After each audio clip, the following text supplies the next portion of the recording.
Well, hello, friends. As you can see, I still haven't made it back yet with all that snow and ice. I had to take the long route home. I never did find the camps, but I'm on my way back. If you would turn in your Bible to Second Samuel chapter 3. 2 Samuel chapter 3. It's been said that revenge is the poor delight of little minds. Well, if that's so, then I'm sure that most, if not all of us, have at one point or another aspired to have that poor delight at times. You can't go along too awful long in this life without being wronged by someone. And sometimes it's intentional on their part, sometimes just by accident, sometimes it's just the way the circumstances played out in life. Now, today I'm going to talk to you about revenge. And we're going to use a story about Joab. And we'll also refer to a similar story in the book of Esther that talks about Haman, and he's seeking revenge against Mordecai. Now, Haman and Joab are two men that sought revenge. 2 Samuel chapter 3 and verse 1. Read it with me if you would. It says, "Now there was long war between the house of Saul and the house of David, but David waxed stronger and stronger, and the house of Saul waxed weaker and weaker."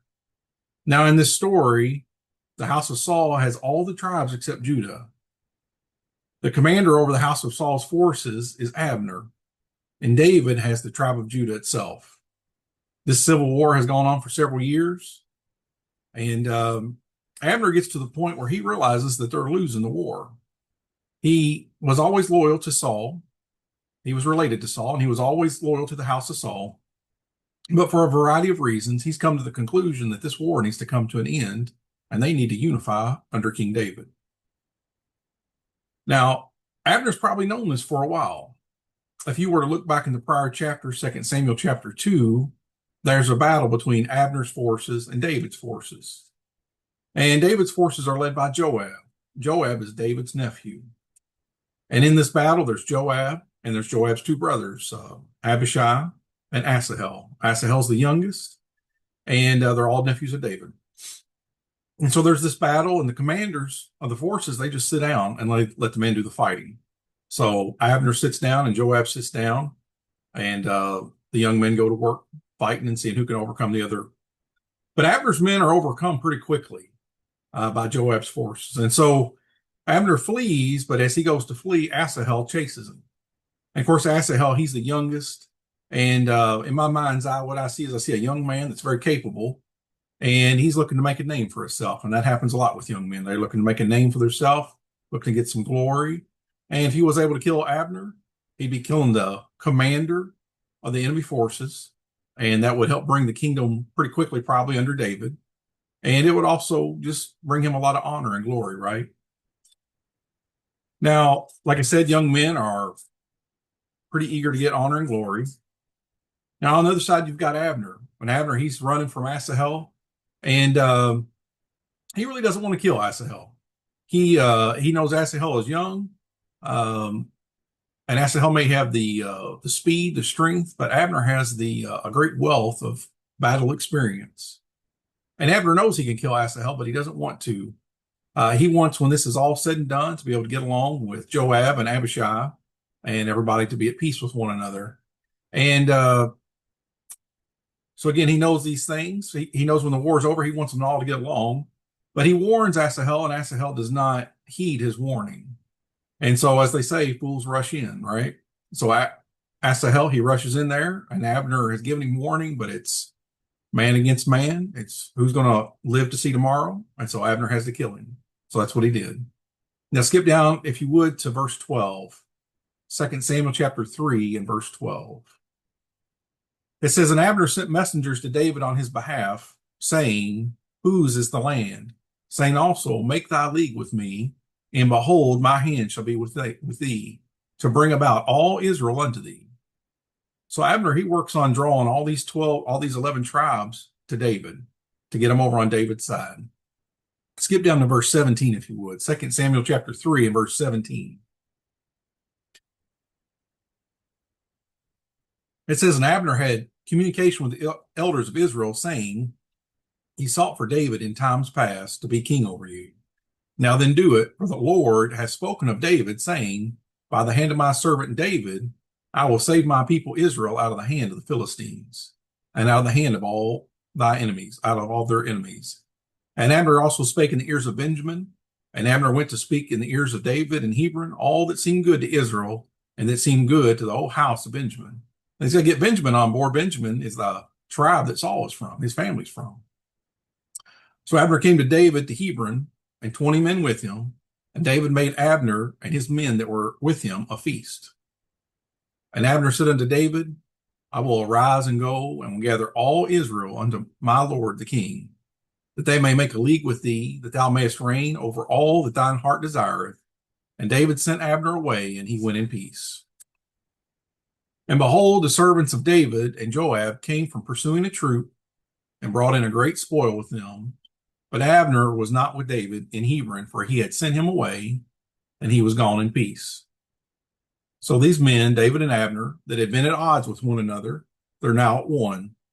They're now united in the common cause of bringing all Israel together in unity under the reign of King David. Now, in spite of this fighting, it's obvious that David is God's man, and the scripture even mentions that there in verse 18 that we read a minute ago. Now look at 2 Samuel chapter 3 and verse 23 with me. It says, when Joab and all the host that were with him were come, they told Joab, saying, Abner, the son of Ner, came to the king, and he hath sent him away, and he is gone in peace. Then Joab came to the king and said, what hast thou done? Behold, Abner came unto thee. Why is it thou hast sent him away, and he is quite gone? Thou knowest Abner, the son of Ner, that he came to deceive thee, and to know thy going out and thy coming in, and all that thou doest. And when Joab was come out from David, he sent messengers after Abner, which brought him again from the well of Sirah. But David knew it not. And when Abner was returned to Hebron, Joab took him in the gate to speak with him quietly, and smote him there under the fifth rib, that he died for the blood of Asahel his brother. Now these sides have been at war with each other, and Asahel died in the course of battle due to his actions. But Joab can't leave it at that. He wanted revenge for the death of his youngest brother. Well, what is revenge? Well, it can vary a little bit in its definition, but basically it's an emotional response to a wound or a loss suffered. And it's an attempt over that to get even is what it is. And oftentimes, even most of the time, it's to get more than even. It's, I'm going to get you back worse than what you got me. Now, another word that is extremely similar is vengeance. And vengeance is similar, but vengeance is always even-handed, not overdoing it like revenge. I watched an old movie recently from the 50s about Moby Dick, and it starred Gregory Peck as Captain Ahab. And I thought it'd be good to sit down and read the book. It's a classic book, right? Then I found out it was over 600 pages, and I'm certainly not lacking in ability to read, but I am definitely lacking in time to read. So I thought, well, that's going to take a lot longer than I'm going to have time to do, so I'll watch the movie version of that and just see what it's like. Well, it's a good tale. You could even say it's a whale of a tale. If you ever read the book, or if you've seen the movie, then you know that Captain Ahab is consumed by revenge. He feels like he's been injured by this whale, and he's seeking to get his revenge on that whale. So from time to time, as we go along, we'll use that as an example. And so, as you might have noticed, we have a picture of a boat and a whale here. You could say that they're going out to get the whale. Now, there's some things I want to say about revenge. The first thing I want to say about revenge is that it blinds the person seeking it. Now, you can see from the last two verses we read, Joab is concerned with one thing and one thing only, and that's killing Abner. He's blind to a great many things.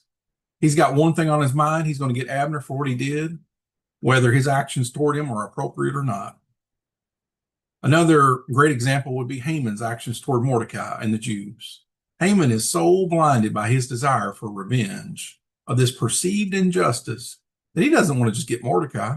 He wants to get all the Jews, every last one of them. Now, in the story of Moby Dick, Captain Ahab is running a whaling ship that makes its money by going and killing these whales and selling the oil for lamps. That was a common thing in that time. That's how they powered their lamps, was through that whale oil. You could say that that was Captain Ahab's bread and butter. That was primarily whale oil. That's how they made their money. That's how they made their living. Now they go out on this whaling expedition, and Captain Ahab, he's already decided that the main goal of it is really not so much to get whales as it is to get one whale. He wants to get Moby Dick. And they go on this expedition uh, to get Moby Dick, also known as the White Whale. And he's going to get him no matter what. It doesn't matter what the cost is, he's going to get him. And just as it would happen to be, they come upon kind of the chance of a lifetime. Instead of seeing a whale, maybe even say two or three together, which would not be necessarily real frequent, they see what looks to be a couple hundred whales. Now, this for a man that does whaling as his operation, this is probably the chance of a lifetime, if even that. Like, it's probably even more rare than that. They probably never see that many together. So the men go straight to killing these whales so they can bring them on the boat and they can work on harvesting the whale oil. And they've got a great opportunity here. These men can have this ship filled up in record time. They can head back to port. They can probably be back in record time, probably a week or two, just however long it takes to get back to port from where they're at right now. And so they're working on that. And what they're looking at is they're going to get this done really fast. They're going to get back. They're going to get paid a king's ransom. They're going to get paid more money than they've ever got before, because their pay is all based on the profit of the ship. And here they are. They've got exactly what they want, and it's all together. Well, it just so happens that a fellow captain passes by about that time, and he gets on board and he begins to talk to Captain Ahab. And he mentions that he's seen the white whale just recently and about where he's seen him. Well, Captain Ahab has them leave behind all those whales so that they can pursue the white whale. He doesn't do it immediately. He's completely blinded by his desire for revenge. And that's what happens with folks seeking revenge. They'll say and do things that would normally not even be possible for them. You couldn't even imagine them doing those things. But because of the injustice they feel, they will cross any reasonable constraint. And I want to ask you, are you blinded by the thoughts of revenge towards someone? Hold your place in 2 Samuel and turn to Esther chapter 3 and verse 8. Esther chapter 3 and verse 8.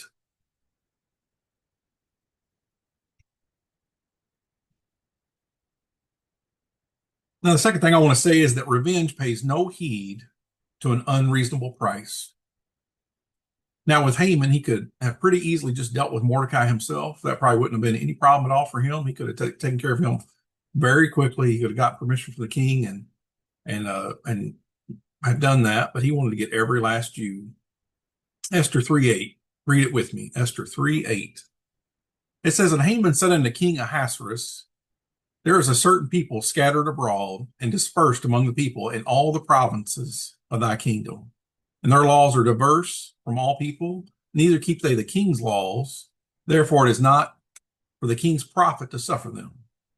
If it please the king, let it be written that they may be destroyed, and I will pay 10,000 talents of silver to the hands of those that have the charge of the business to bring it into the king's treasuries.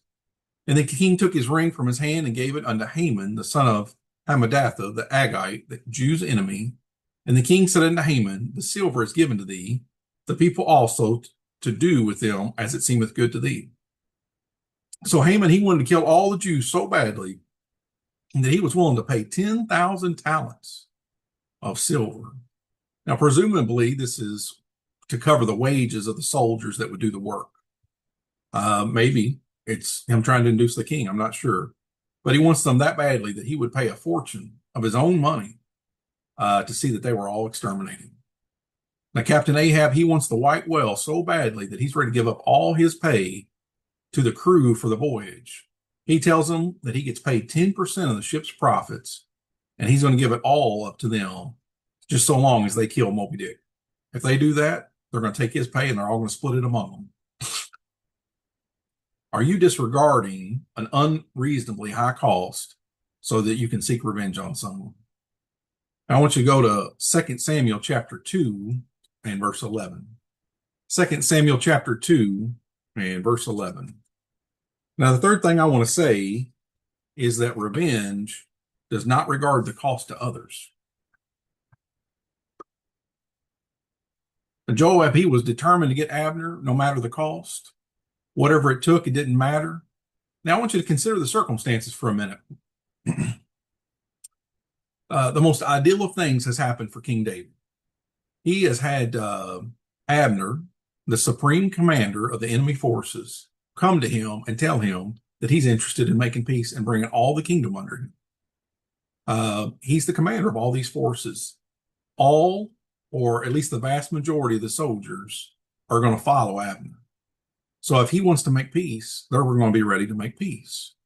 And he's gone around to all the tribes to seek their buy-in and to get any concessions that might need to be made that they require to make David king over the united Israel. And that would be a normal thing. You know, what is it that you need for this to work out?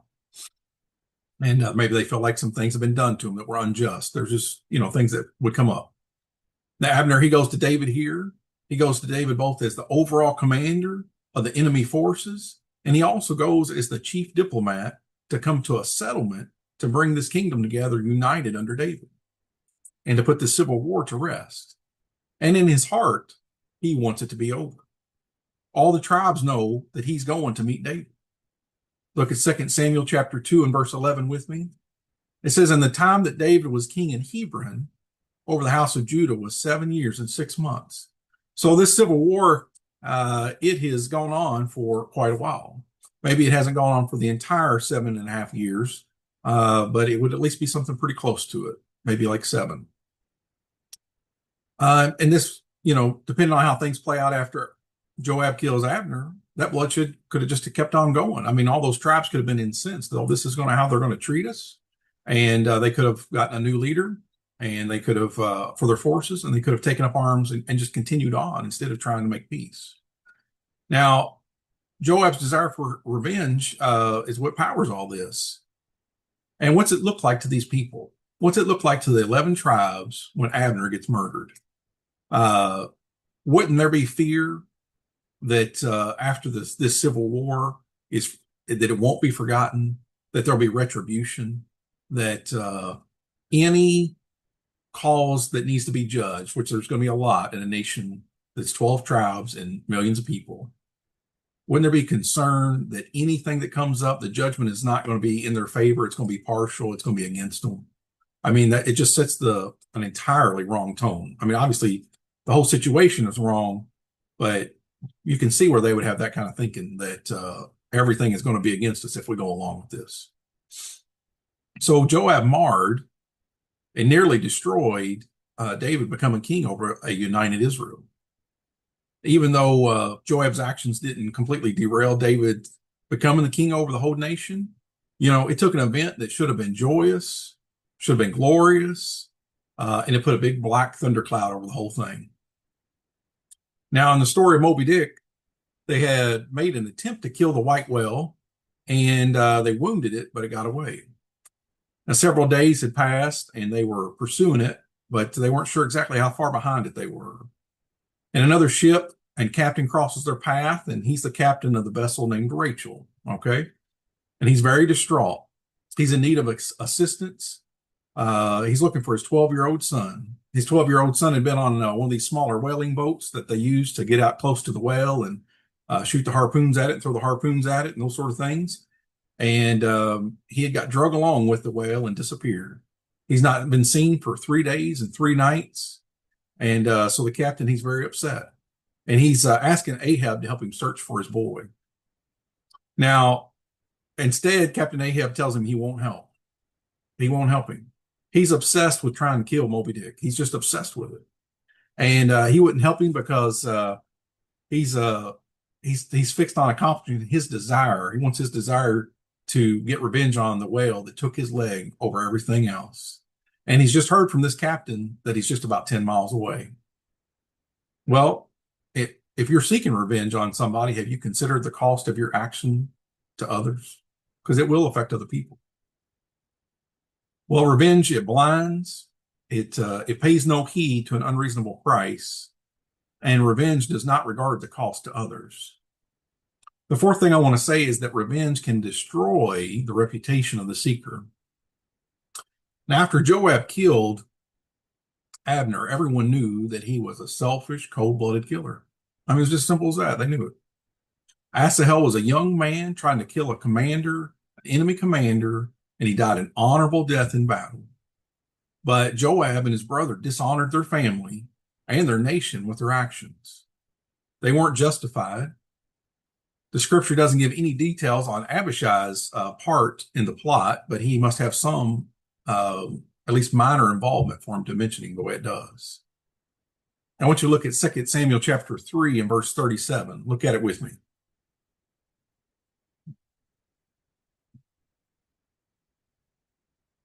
2 Samuel chapter 3 and verse 37. It says, "For all the people and all Israel understood that day that it was not of the king to slay Abner the son of Ner. And the king said unto his servants, Know ye not that there is a prince and a great man fallen this day in Israel? And I am this day weak, though anointed king. These men, the sons of Zeruiah, be too hard for me. The Lord shall reward the doer of evil according to his wickedness." Now, David's in a terrible spot here. I mean, obviously, he needs to deal with this situation. It is endangered the potential for them having peace. And these are his nephews. These are his sister's sons. So it'd be pretty hard to come out with a win on this. Now, I mentioned before that the captain of the vessel Rachel was communicating with Captain Ahab. And immediately all the crew recognized that boat because it was a friendly boat from it was a sister ship from a friendly port, their home port. Now, the captain of Rachel, he pleads with Ahab and he says, hey, can you help me out? He says, I'm begging you, help me out. And Ahab's second in command can see that he, obviously wants to go after the white whale. And he tells him, he says, it's our Christian duty. He says, if we don't go helping, then every time our name comes up at home, people are going to spit. Like they're just going to be disgusted with us forever if you don't go helping. I mean, it just makes sense that you would help somebody in that much need. And but Captain Ahab, he tells the other captain, he says, I seek the white whale and I'm losing time. And of course, the other captain, he responds back and he says, time? He says, I've lost my whole life. I mean, he's desperate for Captain Ahab's help, but he turns him down because he's consumed by pursuing this whale. So Captain Ahab takes his crew in further pursuit of the white whale, and he loses all his reputation before Captain Gardner and Captain Gardner's crew, and doubtless the whole city back home. Now, I want to ask you, is that you? Are you going to put yourself in a situation where for the sake of revenge, you lose your honor and esteem from others? Turn to Romans chapter 12 and verse 19. Romans chapter 12 and verse 19. Well, the next thing I want to say is that revenge can take the life of the seeker. Now, in the story of Joab murdering Abner, Joab goes on to live a great many more years. But that's not always the case. Even oftentimes it's not the case. In the story in Esther, Haman's desire for revenge is his ultimate undoing. He's seeking to do harm to the Jews. His seeking to do harm to the Jews was the very thing that caused him to lose his life. Haman's end was to be hung on the gallows prepared for Mordecai, the gallows that he built. What do folks say when they want revenge? It's in every movie. It's you've heard people say it to you when they were mad about something. They say, I'll get them if it's the last thing I do. That's what they say. Captain Ahab, he keeps pursuing that whale and he overtakes it. And he goes about to harpoon it. And in the midst of the effort, he ends up entangled in the rope that they use to get a hold of the whale with. They throw the harpoon in, it's got a rope tied to it. He gets entangled in that and he begins to stab the whale. And you know what happens? He ends up ensnared by his own rope. His own means to get revenge on the whale is what it becomes his undoing. He ends up getting drowned by the whale. And just like Haman, his end is tied to his own devices of revenge. And not just does Ahab lose his life, but it's almost like a situation out of the book of Job. He loses all the crew, save one. Just one person that makes it out alive that can go back and tell the tale to others. And that could be you. Of course, minus the boat and the whaling crew, right? Now, let me ask you something. What would be more disgusting than seeking revenge against someone only to be thwarted and to get into some sort of reputation or legal trouble from it that they caused. I know of a man that years ago he suffered a lot of injustice from another man, and he wanted to get back at him, and he made all kinds of plans on things he would like to do, but there was always some element in it that was illegal. And he couldn't carry through with that because worse than the injustice he had suffered was the thought that trying to get back at that person and then getting into trouble with the law and suffering yet more injustice at the hands of the person that he despised so much. Dale Carnegie, he tells of a visit to Yellowstone Park in earlier days when tourists could watch the rangers feed the grizzly bears. It just seems like that would be kind of a lively event, you know? Anyway, one night the rangers brought out this food, this stuff to attract the huge bears, and Carnegie noticed that the grizzly bears, they would run off everything except for one creature. They would not run off the skunks. They just wouldn't do it. And it was obvious that they resented the skunks being there. They didn't like them being there, but they wouldn't attack them. They wouldn't try to run them off, even though they would have loved to have got revenge against them for stealing their food. But you know what? They didn't do it. Guess why? It just wasn't worth it. It wasn't worth it. The cost was going to be too high. They knew what it was going to be like if that skunk got them. Well, I want to say, instead of seeking revenge, forgive. Okay? That may not feel terribly satisfying, but forgive.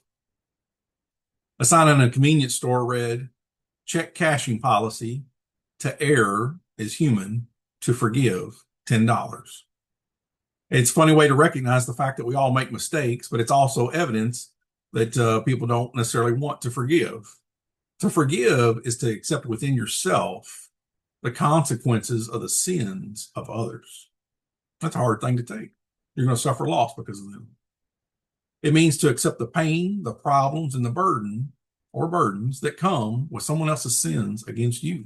Boy, that's bad. But forgiveness is not easy, but it's important. Romans chapter 12 and verse 19. Look at it with me. Romans chapter 12 and verse 19. It says, dearly beloved, avenge not yourselves, but rather give place unto wrath, for it is written, vengeance is mine, I will repay, saith the Lord. Now, the Lord has set the ground rules. He is the one that will do the avenging. And the thing with vengeance is it's superior to revenge. Vengeance is even-handed. It's the appropriate response, not an overblown response. You know, if you let the Lord handle it, and I have let the Lord handle some things in my life, if you let the Lord handle it, he'll bring about justice in ways that you could not. And he'll weigh it out really fine. The Lord will get back whatever injustice was done to you, he'll get it repaid. He'll get a punishment out of it for that person. He'll handle it in a permanent way. And best of all, your hands will be entirely clean of the matter. You won't be guilty of any wrongdoing whatsoever. Now, doubtless we could say more about revenge, but probably just cut it off there for now. We'll stop there. Maybe we'll pick up with revenge another time. But the main thing is,